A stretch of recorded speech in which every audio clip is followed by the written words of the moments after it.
Wolfgang, fuck one, marry one, kill one.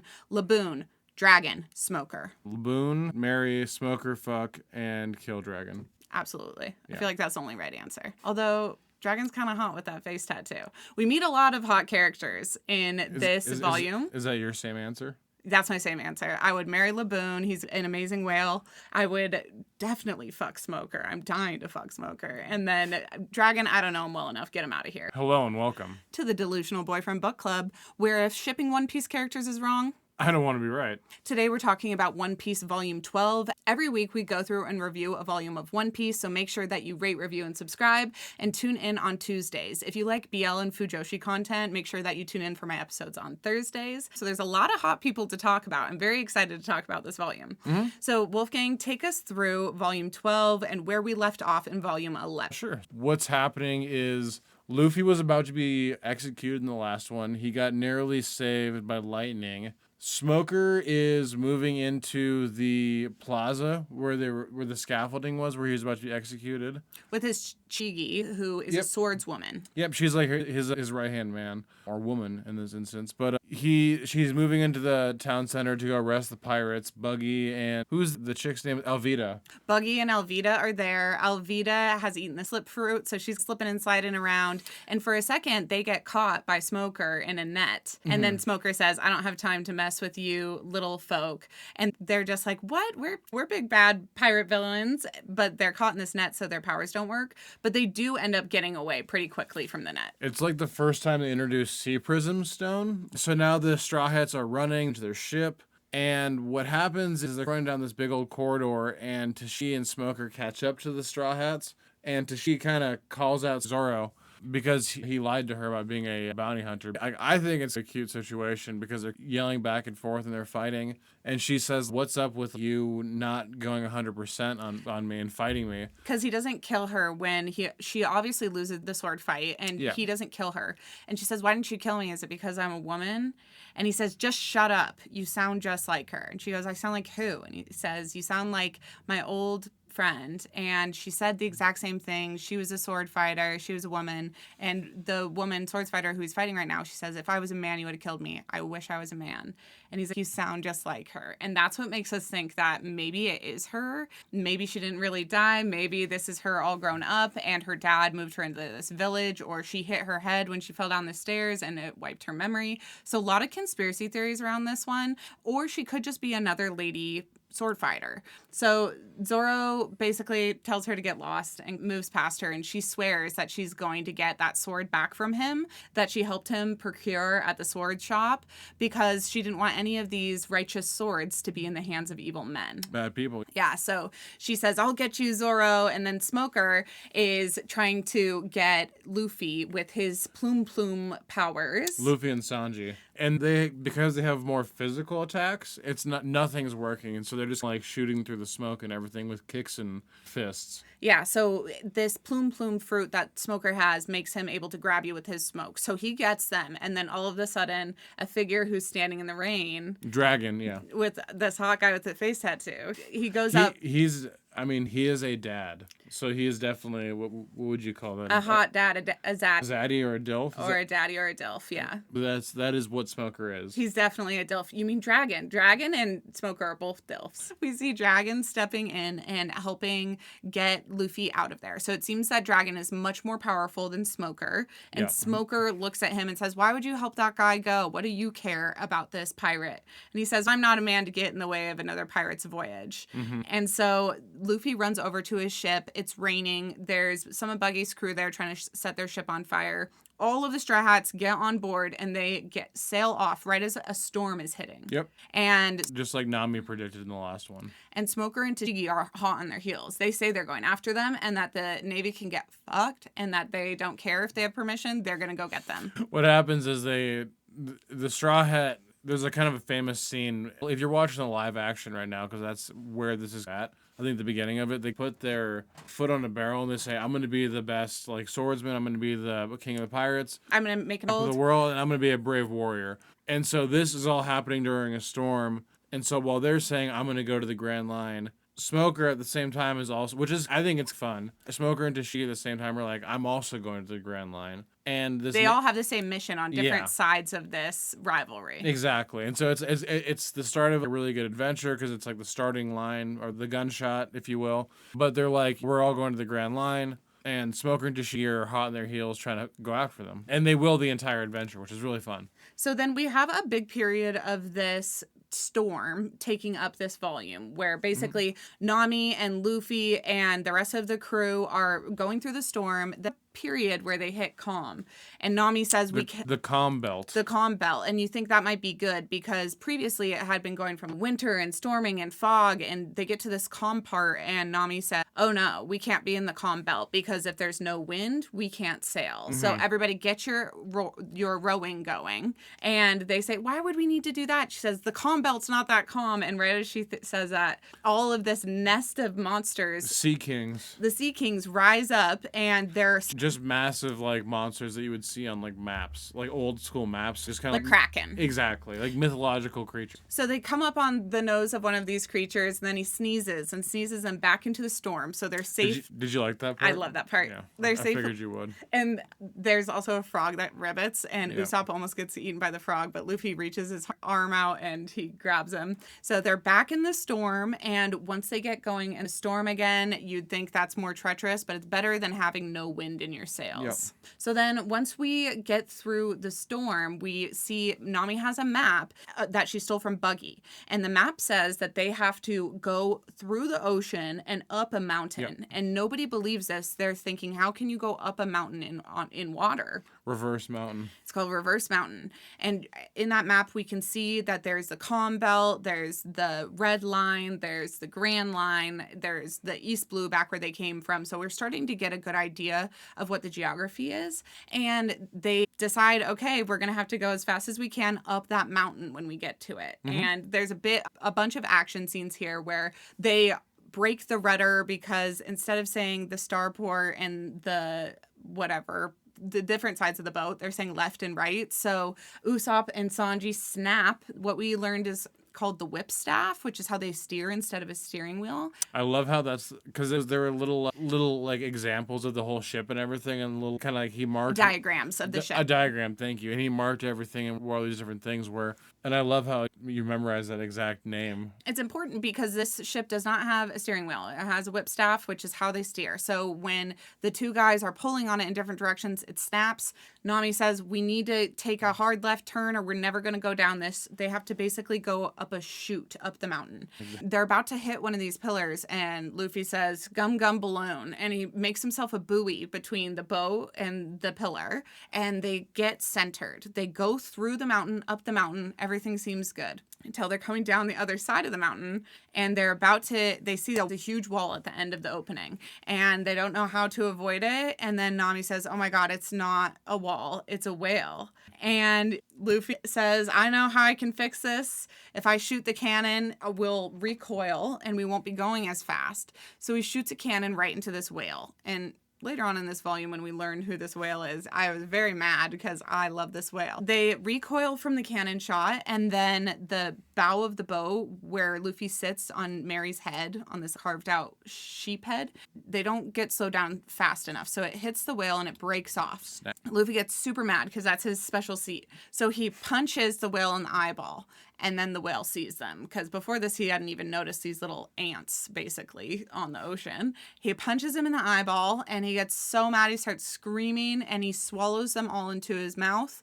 And then Luffy grabs up on top of the whale. Yeah, he hits him in the eye and everything, and the whale sucks the entire ship up with the crew, but not Luffy. Luffy, he gets away. He reaches his arm up, and he's, oh, I hope my friends aren't dead, even though I was the one who caused them to get swallowed. So Luffy's up top. He's banging on the whale, saying, let my friends out. Inside the whale, there is a floating island. All of our friends from the Straw Hats think that they're dead. Mm-hmm. And they're like, we must be hallucinating. What is this island doing here? There's a guy on the island who looks like a flower. His name's Crocus. Yeah. And Crocus is talking back to them. He's being nice. They're yelling to him. He's yelling back. He's being a grumpy old man at first, and he's like he has this like sun chair, and it's in the belly of a whale. So he has a sun chair. He's on the island, and he's, what are you guys doing here? You shouldn't be here. This is like my private area. And then a huge squid comes out and starts to get the Mary. And all of our Straw Hats are freaked out, think they're going to die. The old man shoots it with a harpoon, kills it. And Sanji immediately starts to go to work making food for them. They look at the guy and they say, how is your ship not being swallowed? If this is the inside of the whale's mouth, because they figured this out, that it's inside of the whale's mouth, how is your ship not dissolving in stomach acid? And then everything starts shaking. And we find out that it's the whale screaming. And the guy's boat is made of metal, so it won't dissolve. And he runs up to these rafters, and it turns out that he has built hallways through the whale so that he can get to an area where he shoots a tranquilizer into the whale to calm it down. And when he gets back to the people, he says, this is what's happening. The whale is very sad, and he keeps ramming his head against the island that you just shot down, that mountain, reverse mountain. It's the red line, and he keeps smashing his head against it because he's waiting for his friends to come back. Meanwhile, Luffy's on top of the whale. The whale's about to dive underwater because he's about to go smash the rocks, like Courtney's gonna go say, or Courtney was saying. And there's like this weird door on the side of the whale, and Luffy's like, that's really weird. So he goes into the door, and it's really weird, but what's essentially happened is Crocus, the guy who's in the little island in the stomach, has all these little tunnels that go through the whale to kind of help repair the whale because he keeps banging himself up. And so this door goes the outside, and Luffy follows his path. And on the way down the path, he starts to run really fast because he's like, I need to go find my friend. And on this path, there are these two people. And the people are Miss Wednesday and Mr. Nine. And they are about to harpoon this whale from the inside of this passageway. And they're hunched down by a door. Right when they're about to shoot, Luffy smacks the door into them and knocks them into the stomach acid. So they're all falling into the stomach acid. Luffy gets saved by his friends. And then the guy, Crocus, pulls up Miss Wednesday and Mr. Nine. And he says, we're not whaling. We're not doing that here. You're not going to hurt my guy, my whale. And apparently they've done it on multiple attempts.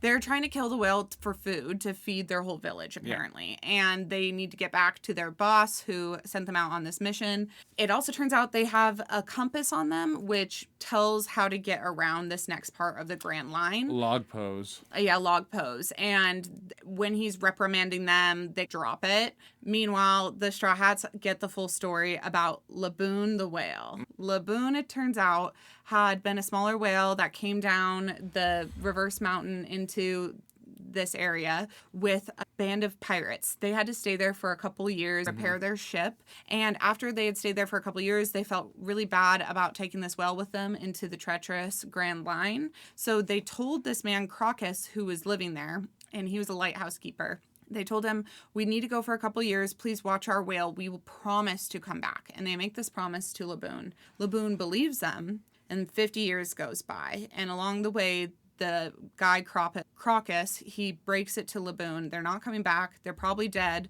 But I have heard a rumor that they left the Grand Line after a failure. So they might have just moved on with their lives. They're not going to come back for you, and you can't keep waiting for them. It's really sad. It's so sad. And this is when he starts getting depressed and smacking his head against the rocks. And he's screaming out for them, trying to get their attention. He's calling to them, and he's also maybe trying to just really hurt himself. And the doctor can't do anything to fix this. So Laboon has been smacking his head against the rocks. The doctor doesn't know how to get it to stop, and the whole crew feels really bad. The doctor says, I'm doing what I can. I make him tranquilizers, but you guys get on your merry way. He opens a wall in the whale, and they sail out. On their way out, they throw Miss Wednesday and Mr. Nine into the ocean. They steal the log post, the compass that they use. The log pose. That the compass that they use to get around this part of the world, because the magnetic fields are bad. So you have to use this certain kind of compass that relies on tracking one island to the next island. They steal that from them. And then Sanji immediately breaks it, fighting about something stupid because Luffy ate all of the food that was meant for everybody. And then the guy Crocus says, you guys can have mine. Please be careful with it. If you don't keep good care of it, you guys are fucked. Yeah, and like the one thing I wanted to mention is, so like he explains too that there's 7 ways to navigate the Grand Line, because each log pose, when you get to an island, it has a weird magnetic field that you need to like track. And when you get to the island, it might take a few days depending on which island you go to. Or just a few hours if it's always different. Each island is different. But the thing is, there's 7 different distinct ways to get to the end route. There's only one island. And one pirate cruise has ever done that, and that's Goldie Rogers. That's the Grand Line. There's 7 different paths, and at the very end, there's one island. And only one pirate captain has ever gotten there.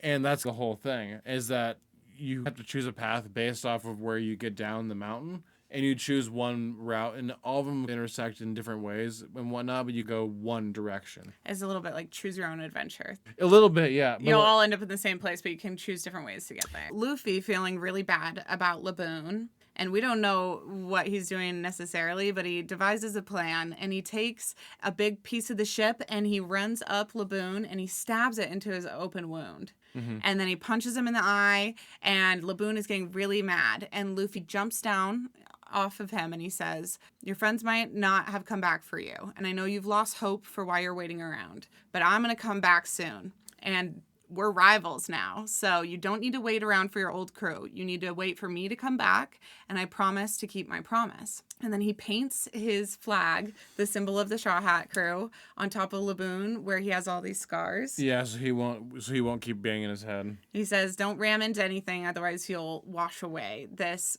painting that I've done. And Laboon is so happy to have something to live for, and he's not going to keep smashing his head. And Crocus, this doctor who's been taking care of Laboon, is so happy with Luffy because he knows he's not going to live forever, and he wanted to make sure Laboon wasn't going to die by He gave the whale hope, yeah. Yeah, I gave him hope. So they head out. They decide to take Mr. Nine and Miss Wednesday with them because they have no way to get home. Yeah, and they just randomly beg. It doesn't make a lot of sense because they were just enemies, but then they jump on the boat and they're like, hey, please take us home. And Luffy being a good guy is, oh, I got you. Luffy's whole mentality is basically, what's the worst that can happen? And if something bad does happen, I'll cross that bridge when I come to it. So He'll just beat it up. Yeah, they ask for help, he'll give them help, and if they fuck around and betray his trust, then he'll kick their asses. Laboon, you're a big Laboon supporter? Laboon is one of my favorite characters we've met so far. You randomly see him here and there throughout the story, which is really nice, but yeah. And I love the Doctor. The Doctor, yeah. Really cool character. And then I love Smoker so far. This book had a ton of cool people. Miss Wednesday, she's a woman of mystery. Also, Sanji really likes her. He keeps calling her a woman of mystery. And then the guy, Mr. Nine, I hate him. I hate his face. I don't like the way he looks. Very forgettable character, to be honest. He kind of looks like Lord Farquaad or something. He does. Just stupid. He's dressed like a weird king. And he makes it. They're like, why should we take you to, not Cactus Town, but what is Whiskey Peak. Whiskey Peak, thank you. That's where they're headed. They're like, why should we take you to Whiskey Peak? So anyway, they sailed to Whiskey Peak now. And on the way, they're having more weird weather events. They don't know what to do. And these two tell Nami, you're going to have to stop relying on your normal navigation skills and learn that the Grand Line is different than anywhere else in the world. Nami kind of gets a reality check here that she doesn't really know. She has an idea of what navigating is and what has worked for her on the East Blue, but now in the Grand Line, it's completely different. She gets turned around and they almost head back to where they just came from. She finally gets them to do another 180 so that they can head in the right direction.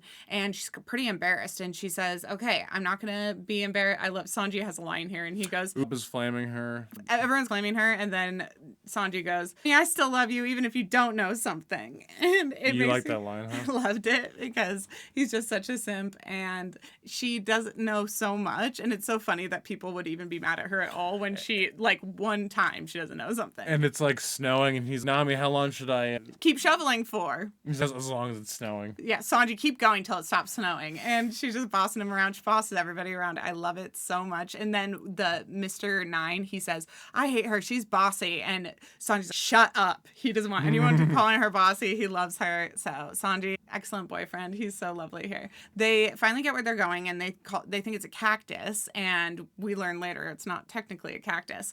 But it's called Whiskey Peak, and they were headed here. Nami says, we have to stop because I need to chart the log pose. It's going to give me the navigational points. I need to stay here long enough to do that. So when they pull up to shore, everybody on shore is rooting them on. There's like, welcome. We love pirates, which seems suspicious. They get off the shore. It's giving the impression of this is the first island on the Grand Line. welcome pirates, welcome adventurers. This is a friendly town. Yeah, except it's giving the impression that it's too good to be true. Everybody is pouring them drinks and playing games with them and feeding Luffy food. And after everybody is super sloshed and they've all fallen asleep. All the Straw Hat crew. So like Luffy, there's this really fun scene where Luffy's eating as much as he can. Zoro's out drinking like everyone.